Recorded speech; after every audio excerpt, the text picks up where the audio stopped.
आसमान लीला क्यों दिखता है, या समुद्र का पानी हमेशा नीला ही क्यों लगता है, या फिर हीरे के अंदर वो जो इंद्रधनुष के रंग होते हैं ना, वो कहाँ से आते हैं। आज की इस गहन चर्चा की शुरुआत इन्हीं कुछ सवालों से करते हैं। हाँ, ये सवाल सुनने में बहुत आम लगते हैं। बिल्कुल। हम सबके इर्द गिर्द ऐसी बहुत सी चीजें हैं जिन्हें हम बस यूं ही मान लेते हैं।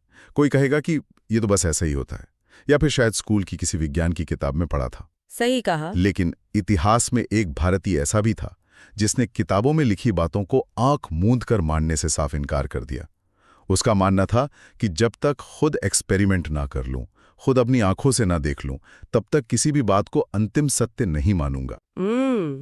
उनका वो जज्बा ही अलग था। तो चलिए इसे थोड़ा खोल कर समझते हैं। आज हमारे पास जो स्रोत हैं वो हमें एक ऐसे इंसान की दुनिया में ले जाते हैं जिसने अपनी बेतहाशा जिज्ञासा के दम कर इतिहास को हमेशा के लिए बदल कर रख दिया। और इस चर्चा का जो मुख्य मिशन है वो सिर्फ एक वैज्ञानिक के जीवनी के पन्ने पलटना नहीं है। आज हम उस 10 दिसंबर 1930 के ऐतिहासिक दिन के सफर पर चलेंगे। स्वीडन के स्टॉकहोम का वो सुनहरा हॉल। जी हाँ, वो हॉल जहां पहली बार विज्ञान का नोबेल पुरस्कार किसी एशियाई वैज्ञानिक को, एक भारतीय को मिल रहा था। उस दिन पूरे गुलाम भारत का सीना गर्व से चौड़ा हो गया था। क्या बात है। ये कहानी है उस असीम जुनून की और उस इंसान की जिसने एक बेहद सुरक्षित रुतबे वाली और आरामदायक सरकारी नौकरी को सिर्फ इसलिए ठोकर मार दी क्योंकि उसकी रगों में खून से ज्यादा विज्ञान बहता था। हम बात कर रहे हैं महान भौतिक विज्ञानी सर सीवी रमन की। ये नाम सुनते ही मन में एक बहुत ही गंभीर और बड़े वैज्ञानिक की छवि बनती है। लेकिन मैंने पढ़ा है कि उनका बचपन किसी बड़ी और आलीशान प्रयोगशालाओं के बीच नहीं, बल्कि एक बहुत ही साधारण माहौल में बीता था। वो तमिलनाडु के रहने वाले थे ना? जी, 7 नवंबर 1888 को तमिलनाडु के तिरुचिरापल्ली के एक छोटे से शहर में उनका जन्म हुआ था। उनका परिवार बहुत ही साधारण था। उनके पिता, जो कि फिजिक्स और गणित के शिक्षक थे, उनकी तनख्वाह भले ही बहुत कम थी, लेकिन उनका विज्ञान के प्रति जो गहरा प्रेम था वो उन्होंने अपने बेटे में बखूबी डाला। मतलब घर का माहौल ही पढ़ाई वाला था। एकदम। घर में किताबों का एक अच्छा खासा संग्रह था और उनकी माँ, जो ज्यादा पढ़ी लिखी तो नहीं थी, लेकिन घर में हमेशा उनकी वीणा की मधुर आवाज गूंजती रहती थी। रमन को बचपन से ही दो चीजों से गहरा लगाव हो गया था, रोशनी और आवाज। रोशनी और आवाज। हाँ, सूरज की किरणों को पानी में टूटते हुए देखना और वीणा के तारों से निकलने वाली ध्वनि को महसूस करना, यही उनका सबसे पसंदीदा खेल था। अरे वाह। रोशनी और आवाज का ये संगम आगे चलकर उनके जीवन का सबसे बड़ा हिस्सा बनने वाला था। लेकिन एक बात जो मुझे हमेशा से हैरान करती है वो ये कि बचपन से ही उनका नजरिया बाकी बच्चों से बहुत अलग था। यहाँ जो बात सबसे ज्यादा दिलचस्प है वो ये है कि उनके पिता ने उन्हें जो सबसे अहम सीख दी थी वो क्या थी। उन्होंने अपने बेटे से कहा था कि किताब में जो लिखा है वो अंतिम सत्य नहीं है, तुम्हें खुद सोचना है, खुद सवाल पूछना है। और इसका असर तो बहुत जल्दी दिख गया था। बिल्कुल। जब रमन सिर्फ 11 साल के थे, उनके एक टीचर क्लास में पढ़ा रहे थे कि प्रकाश हमेशा सीधी रेखा में चलता है। अच्छा। इस पर उस 11 साल के बच्चे ने झट से हाथ उठाया और पूछा कि सर, अगर प्रकाश बिल्कुल सीधा चलता है तो पानी के गिलास में डाली गई छड़ी हमें मुड़ी हुई क्यों दिखती है? 11 साल की उम्र में ऐसा सवाल। टीचर का क्या रिएक्शन था उस वक्त? टीचर तो पूरी तरह हैरान रह गए। उन्होंने रिफ्रैक्शन यानी प्रकाश के अपवर्तन का जिक्र तो किया, लेकिन जब रमन ने पूछा कि ऐसा क्यों होता है, प्रकाश क्यों मुड़ता है, तो उनके पास कोई संतोषजनक जवाब नहीं था। तो फिर रमन ने क्या किया? रमन ने किसी का इंतजार नहीं किया। उन्होंने खुद अपने पिता की किताबें ढूंढी और पढ़ना शुरू कर दिया। ये उनकी असाधारण प्रतिभा का ही प्रमाण था। जो आंकड़े हमारे सामने हैं वो सच में चौंकाने वाले हैं। मतलब सोचिए, 13 साल की उम्र में उन्होंने मैट्रिकुलेशन पास कर लिया जी। 1904 में बीए किया और फिजिक्स में गोल्ड मेडल हासिल किया, और फिर 1907 में एमए भी रिकॉर्ड अंकों के साथ पास कर लिया। और एमए के दौरान उन्होंने जिस विषय को चुना वो भी बहुत अनोखा था। हाँ, मैंने स्रोतों में देखा कि उस समय पश्चिमी वैज्ञानिक केवल वायलिन या पियानो जैसे अपने वाद्य यंत्रों के अकूस्टिक्स यानी ध्वनि विज्ञान पर रिसर्च करते थे। बिल्कुल। लेकिन रमन ने भारतीय वाद्य यंत्रों जैसे मृदंगम, तबला और वीणा की ध्वनि पर रिसर्च की और साबित किया कि इनका अपना एक अलग विज्ञान है, अपना एक जटिल गणित है। उन्होंने दिखा दिया कि भारतीय वाद्य यंत्र पश्चिमी वाद्य यंत्रों से किसी भी मायने में कम वैज्ञानिक नहीं है। लेकिन इसके बाद उनके जीवन में एक बहुत बड़ा मोड़ आया। रमन अपनी आगे की पढ़ाई और रिसर्च के लिए इंग्लैंड के कैम्ब्रिज या ऑक्सफोर्ड जाना चाहते थे, और दूसरा, उनका स्वास्थ्य काफी कमजोर रहता था। हाँ, उस समय के ब्रिटिश डॉक्टरों ने साफ कह दिया था कि इंग्लैंड की कड़ाके की ठंड उनके लिए जानलेवा साबित हो सकती है। तो फिर उनका वो वैज्ञानिक बनने का सपना तो वहीं टूट गया होगा। उनके पास क्या विकल्प बचा था? यही तो इस कहानी का सबसे बड़ा टर्निंग पॉइंट है। 1907 में उन्होंने ब्रिटिश सरकार की प्रतिष्ठित इंडियन फाइनेंस सर्विस यानी IFS की परीक्षा दी। अच्छा। और ये कोई छोटी बात नहीं थी। उन्होंने पूरे भारत में इस बेहद कठिन परीक्षा में टॉप किया। उन्हें कलकत्ता में असिस्टेंट अकाउंटेंट जनरल की अहम पोस्टिंग मिली। असिस्टेंट अकाउंटेंट जनरल, और वो भी इतनी कम उम्र में। उस समय तो ये बहुत बड़ी बात रही होगी। बहुत बड़ी। 400 रुपए महीने की शानदार सैलरी थी उनकी। बाप रे, उस जमाने में 400 रुपए! आज के हिसाब से सोचें तो ये एक बहुत बड़ी रकम हुआ करती थी। पूरा परिवार खुश था, भविष्य पूरी तरह से सुरक्षित था, समाज में रुतबा था, उनके पास वो सब कुछ था जो उस जमाने में एक आम भारतीय का सपना होता था। लेकिन उनका मन उन फाइलों और आंकड़ों में कहाँ लगने वाला था? उनका वो शानदार दिमाग जो जटिल फिजिक्स की गुत्थियां सुलझाने के लिए बना था, वो एक दफ्तर में बैठकर रुपए पैसे का हिसाब लगा रहा था। बिल्कुल।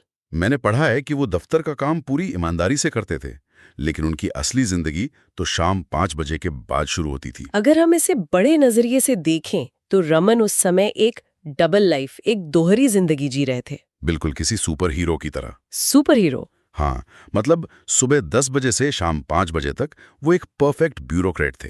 सफेद शर्ट, टाई और उनके सामने फाइलों का ढेर।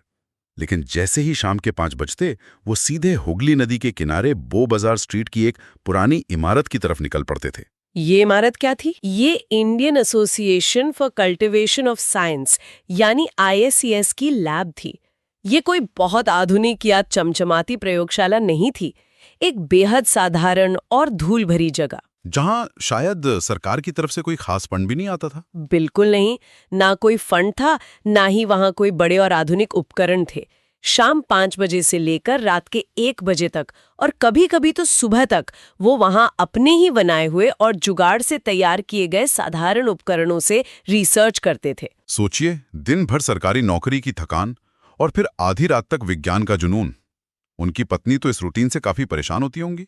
उनकी पत्नी लोक सुंदरी अम्माल अक्सर परेशान होती थी, लेकिन रमन का अपनी पत्नी को एक ही जवाब होता था कि ये मेरा काम नहीं है, ये तो मेरी जिंदगी है, इसके बिना मैं सांस नहीं ले सकता। कमाल का जुनून था। और ये जुनूनी था जिसने आगे चलकर एक ऐसा फैसला करवाया जिसे सुनकर आज भी लोग हैरान रह जाते हैं। 1917 का वो मशहूर फैसला। तब तक रमन अपनी इस पार्ट टाइम रिसर्च के जरिए ही 300 से ज्यादा रिसर्च पेपर्स पब्लिश कर चुके थे। पूरी दुनिया के वैज्ञानिक उनके काम को नोटिस करने लगे थे। सही बात है। फिर कलकत्ता यूनिवर्सिटी में फिजिक्स के प्रोफेसर का एक नया पद बना, पालित प्रोफेसरशिप। उन्हें ये पद ऑफर किया गया, लेकिन इसमें एक बहुत बड़ी शर्त थी। शर्त ये थी कि इस पद की सैलरी सिर्फ 300 रुपए महीना थी और इसमें सरकारी नौकरी जैसी कोई पेंशन या सुरक्षा नहीं थी। जबकि दूसरी तरफ रमन अपनी उस फाइनेंस की सरकारी नौकरी में प्रमोट होकर 800 रुपए महीने तक पहुंच चुके थे। जी हाँ, उनके सामने एक तरफ 800 रुपए की सुरक्षित आरामदायक नौकरी थी और दूसरी तरफ 300 रुपए की एक ऐसी नौकरी जिसमें सिर्फ और सिर्फ विज्ञान था। आज के समय में अगर कोई ऐसा करे तो लोग उसे सच में पागल ही कहेंगे। आधे से भी कम सैलरी पर जाना। एकदम सही कह लें। लेकिन रमन ने अपनी वो बेहद सुरक्षित और शानदार सरकारी नौकरी बिना किसी हिचकिचाहट के छोड़ दी। उन्होंने जो बात कही थी वो हम सबके लिए एक बहुत बड़ा सबक है। उन्होंने कहा था कि मैं पैसों के लिए नहीं जी रहा हूं, मैं साइंस के लिए जी रहा हूं। और यही वो ऐतिहासिक फैसला था जिसने उन्हें हमेशा के लिए उस रास्ते पर ला खड़ा किया जो सीधे नोबेल पुरस्कार तक जाता था। बिल्कुल। लेकिन इस महान खोज की जो शुरुआत हुई वो किसी बंद लैब में नहीं, बल्कि एक बहुत ही साधारण से प्राकृतिक दृश्य को देखकर हुई थी। ये एक बहुत अहम सवाल खड़ा करता है कि हम अपने आसपास की दुनिया को कैसे देखते हैं। यहां से कहानी और भी दिलचस्प हो जाती है। बात 1921 की है, जब रमन पहली बार विदेश यात्रा पर ऑक्सफोर्ड जा रहे थे। जी। जब उनका पानी का जहाज भूमध्य सागर यानी मेडिटेरेनियन सी से गुजर रहा था, तो रमन जहाज के डेक पर खड़े होकर उस गहरे नीले पानी को घंटों निहारते रहे। उस समय दुनिया भर के वैज्ञानिक पानी के इस नीले रंग को लेकर क्या मानते थे? मानना था कि समुद्र के पानी का अपना कोई रंग नहीं होता। समुद्र का वो गहरा नीलापन सिर्फ और सिर्फ आसमान का रिफ्लेक्शन यानी आसमान की परछाई है। क्योंकि आसमान नीला है इसलिए समुद्र भी नीला दिखता है। बस इसी बात को विज्ञान का अंतिम सत्य मान लिया गया था। बड़े बड़े वैज्ञानिक इस बात पर मुहर लगा चुके थे। लेकिन बचपन की वो सीख कि किताब में जो लिखा है वो अंतिम सत्य नहीं है, ये बात रमन को अंदर ही अंदर बेचैन कर रही थी। बिल्कुल। उन्होंने ध्यान दिया कि जब आसमान का रंग बदलता है या जब घने बादलों वाला दिन होता है, तब भी समुद्र के पानी का अपना एक नीला शेड, एक चमक मौजूद रहती है। अगर ये सिर्फ परछाई होती तो बादलों वाले दिन पानी सलेटी या काला दिखना चाहिए था। एकदम सटीक बात पकड़ी उन्होंने।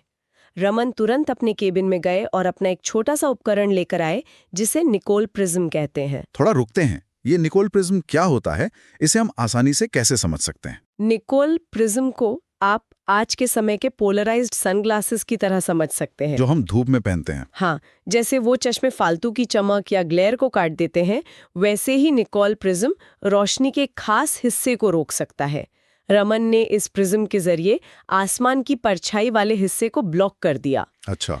अब वो जो देख रहे थे वो आसमान का रिफ्लेक्शन नहीं था, बल्कि सीधे समुद्र के पानी से आ रही रोशनी थी। और बाकी यात्री जो जहाज पर छुट्टियां मना रहे थे वो उन्हें अजीब नजरों से देख रहे होंगे। जाहिर है, लोग सोच रहे होंगे कि ये भारतीय आदमी समुद्र के पानी को किसी दूरबीन जैसे यंत्र से क्यों घूर रहा है।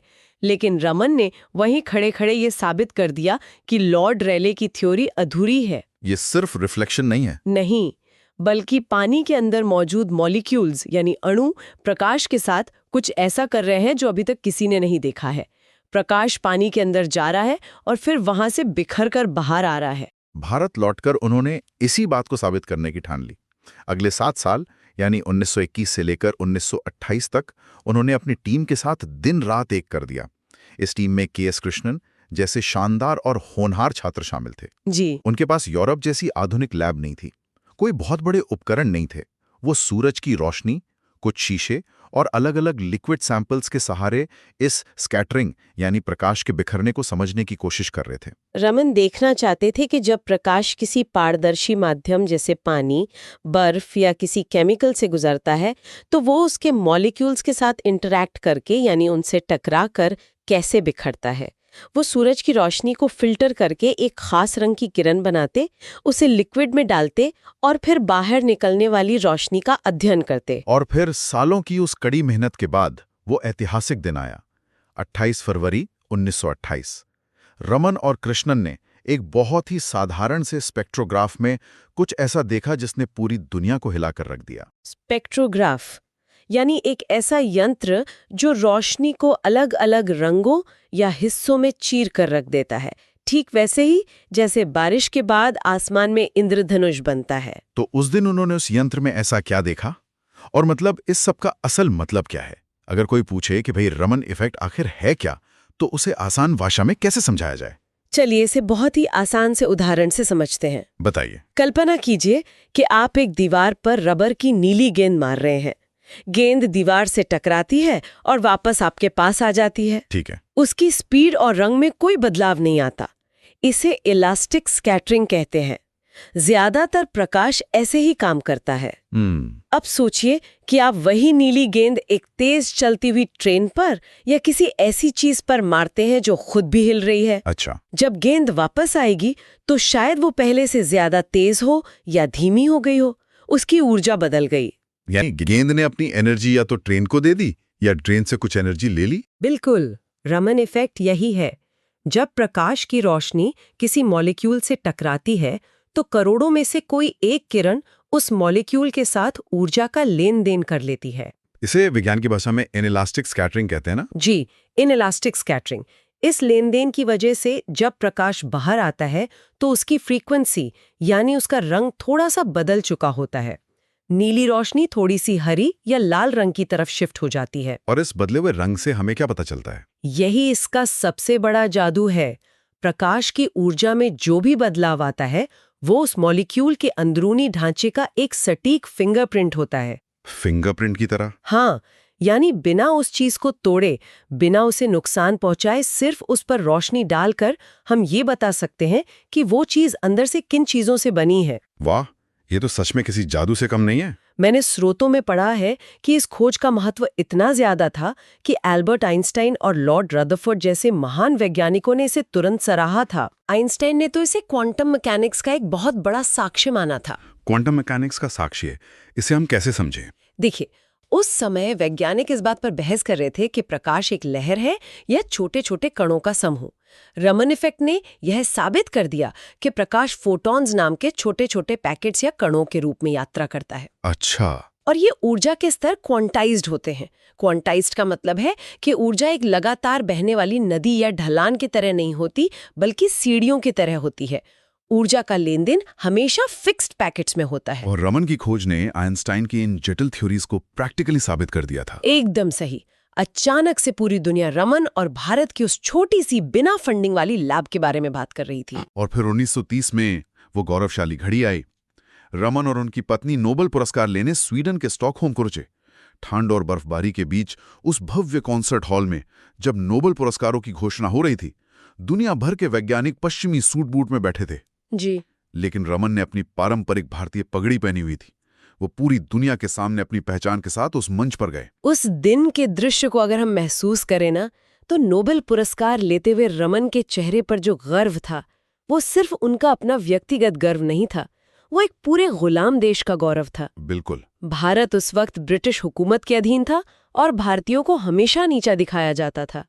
शाम को वहां हुए बैंक्वेट में अपने भाषण के दौरान उन्होंने जो कहा, वो आज भी रोंगटे खड़े कर देता है। क्या कहा था उन्होंने? उन्होंने कहा कि ये सम्मान सिर्फ मेरा नहीं है, बल्कि ये उस वैज्ञानिक भावना का सम्मान है जो सदियों बाद भारत में फिर से जाग रही है। मंच पर बोलते हुए सबके सामने रमन रो पड़े थे। उनके आंसू बहुत कुछ कह रहे थे। हाँ, उनके आंसू ये चीख चीख कर कह रहे थे कि विज्ञान में, प्रतिभा में, टैलेंट में किसी का कोई रंग या नस्ल नहीं होती। अगर अवसर और जुनून हो तो एक कॉलोनाइज्ड देश का वैज्ञानिक भी बिना किसी बड़ी फंडिंग के पूरी दुनिया को राह दिखा सकता है। ये विज्ञान की सच्ची जीत थी। लेकिन कहते हैं ना कि महान लोगों की जिंदगी कभी आसान नहीं होती। नोबेल जीतने के बाद की उनकी जिंदगी कोई परी कथा नहीं थी। रमन एक बहुत ही जटिल व्यक्तित्व वाले इंसान थे। सही कहा। 1933 में वे इंडियन इंस्टीट्यूट ऑफ साइंस यानी IISc बैंगलोर के डायरेक्टर बने। सुनने में आता है कि वे बहुत सख्त थे, परफेक्शनिस्ट थे और मुंह फट भी थे। जो बात मन में होती वो सीधे मुंह पर बोल देते थे। उनका मानना था कि रिसर्च में मीडियोकर यानी औसत काम के लिए कोई जगह नहीं होनी चाहिए। उनकी इसी सख्ती और बेबाकी की वजह से अक्सर विवाद होते थे। विवाद? हाँ, IISc में प्रोफेसर JC घोष और वहाँ की गवर्निंग काउंसिल के साथ उनके जो टकराव हुए वे इतिहास में दर्ज हैं। काउंसिल चाहती थी कि ब्यूरोक्रेसी और नियम कानूनों का पालन हो, बजट का हिसाब रखा जाए, जबकि रमन को लगता था कि विज्ञान के लिए पूरी आजादी चाहिए। प्रशासनिक नियम विज्ञान की प्रगति में सिर्फ रुकावट हैं। बिल्कुल। तो इसका नतीजा क्या हुआ? 1948 में हालात ऐसे हो गए कि उन्हें IISc से इस्तीफा देना पड़ा। एक तरह से उन्हें बाहर कर दिया गया। लेकिन रमन हार मानने वालों में से कहाँ थे? उन्होंने हार नहीं मानी है। नहीं, उन्होंने अपनी खुद की जमीन दी, अपनी नोबेल प्राइज की इनामी राशि और अपनी सारी जमा पूंजी लगाई और रमन रिसर्च इंस्टीट्यूट यानी RRI खड़ा कर दिया। अपनी पैसों से पूरा इंस्टीट्यूट बना दिया। बिल्कुल। वहाँ कोई सरकारी नियम नहीं था, कोई ब्यूरोक्रेसी नहीं थी। वहाँ सिर्फ और सिर्फ शुद्ध विज्ञान था। वे वहाँ के पेड़ पौधों से लेकर लैब के उपकरणों तक का खुद ध्यान रखते थे। गजब का समर्पण था। इसके अलावा उनका हीरों के प्रति जो लगाव था वो भी कमाल था। वे घंटों हीरों से गुजरने वाली रोशनी का अध्ययन करते थे। वे जानना चाहते थे कि आखिर कार्बन का एक टुकड़ा इतनी रोशनी कैसे बिखेर सकता है। सच में एक सच्चे वैज्ञानिक की निशानी। देश के प्रति उनके इसी असीम समर्पण और विज्ञान की सेवा के लिए उन्हें 1954 में आजाद भारत का सर्वोच्च सम्मान भारत रत्न भी दिया गया। कमाल की बात यह है कि 1928 में हुई वो एक साधारण सी लगने वाली खोज आज 2025 की इस आधुनिक और तकनीकी दुनिया में भी कितनी ज्यादा इस्तेमाल हो रही है। आज रमन स्पेक्ट्रोस्कोपी के बिना हम बहुत सी चीजों की कल्पना भी नहीं कर सकते। एकदम सही कह रहे। मेडिकल साइंस में कैंसर डिटेक्शन को ही ले लीजिए। उसमें भी इसका इस्तेमाल होता है? जी, अब बिना बायोप्सी के, शरीर को बिना काटे, सिर्फ कैंसर सेल्स के मॉलिक्यूलर स्ट्रक्चर को रमन इफेक्ट के जरिए डिटेक्ट किया जा सकता है। ये तो बहुत बड़ी बात है। क्राइम सीन पर ड्रग्स या छुपे हुए विस्फोटक पकड़ने के लिए करती है, क्योंकि हर केमिकल का रमन स्पेक्ट्रम अलग होता है, बिल्कुल हमारे फिंगरप्रिंट की तरह। और मैंने तो ये भी पढ़ा है कि म्यूजियम्स में सैकड़ों साल पुरानी कलाकृतियों और पेंटिंग्स को बिना कोई नुकसान पहुंचाए ये जांचने के लिए कि उसमें कौन सा असली रंग इस्तेमाल हुआ था, इसी तकनीक का उपयोग होता है। जी बिल्कुल। यहाँ तक कि अंतरिक्ष में मंगल ग्रह पर जो आधुनिक रोवर्स घूम रहे हैं, वो वहां की चट्टानों को समझने के लिए रमन स्पेक्ट्रोमीटर का ही इस्तेमाल करते हैं। फार्मास्यूटिकल इंडस्ट्री में दवाओं की क्वालिटी कंट्रोल के लिए भी यही तकनीक काम आती है। और यही कारण है कि भारत में 28 फरवरी को, जिस दिन रमन प्रभाव की खोज हुई थी, उसे पूरे देश में नेशनल साइंस डे के रूप में मनाया जाता है। रमन की कहानी सिर्फ इतिहास की किताब का एक पन्ना नहीं है, ये आज के दौर में भी उतनी ही जीवंत और प्रासंगिक है। तो आज की इस पूरी गहन चर्चा से हम सबको क्या बड़ी सीख मिलती है? मुझे लगता है हम इसे 4 हिस्सों में बांट सकते हैं। पहला, अपने पैशन को फॉलो करो। बिल्कुल। रमन ने 800 रुपए की सुरक्षित सरकारी नौकरी छोड़कर 300 रुपए की नौकरी चुनी, क्योंकि उन्हें असली सुकून और खुशी विज्ञान में मिलती थी। दूसरा, संसाधनों की कमी का बहाना बनाना छोड़ो। उस धूल भरी छोटी सी लैब में बिना किसी बड़े फंड और आधुनिक मशीनों के उन्होंने जो कर दिखाया, वो पूरी दुनिया ने देखा। सही बात है। तीसरा, उत्कृष्टता के मामले में कोई समझौता मत करो, कभी भी औसत काम से संतुष्ट मत हो। और चौथा, हमेशा सवाल पूछो, जो बताया जा रहा है उसे आंख मूंद कर मत मानो। मैं इसमें एक बात और जोड़ना चाहूंगी। रमन की सबसे बड़ी विरासत कोई एक वैज्ञानिक खोज नहीं है, बल्कि वो रमन स्पिरिट है। रमन स्पिरिट? वो स्पिरिट जो आज भी हमें इसरो के मून और मार्स मिशन में दिखाई देती है। वो स्पिरिट जो ये कहती है कि सीमित संसाधनों के बावजूद अगर इरादा पक्का हो, लगन सच्ची हो, तो हम विश्व स्तर का काम कर सकते हैं। कुछ भी असंभव नहीं है। बिल्कुल। जाते जाते सुनने वालों के मन में एक गहरा विचार छोड़कर जाना चाहूंगा। सीवी रमन ने एक बार कहा था कि हर इंसान के अंदर एक वैज्ञानिक छिपा होता है। आज के इस बेहद तेज और सूचनाओं से भरे दौर में, जब हमारे पास हर चीज का रेडीमेड जवाब इंटरनेट पर मौजूद है, क्या हम उस अंदर के वैज्ञानिक को, अपनी उस स्वाभाविक बचपन वाली जिज्ञासा को हमेशा के लिए सुला रहे हैं? अगली बार जब हमारी नजर दुनिया की किसी भी साधारण सी चीज पर पड़े, चाहे वो समुद्र के पानी का रंग हो, आसमान की चमक हो या हवा में पेड़ों की हलचल हो, तो एक बार रुककर खुद से जरूर पूछें कि आखिर ऐसा क्यों है। क्योंकि कौन जानता है, मन में उठा आपका एक छोटा सा सवाल कल कोई नया इतिहास रच दे।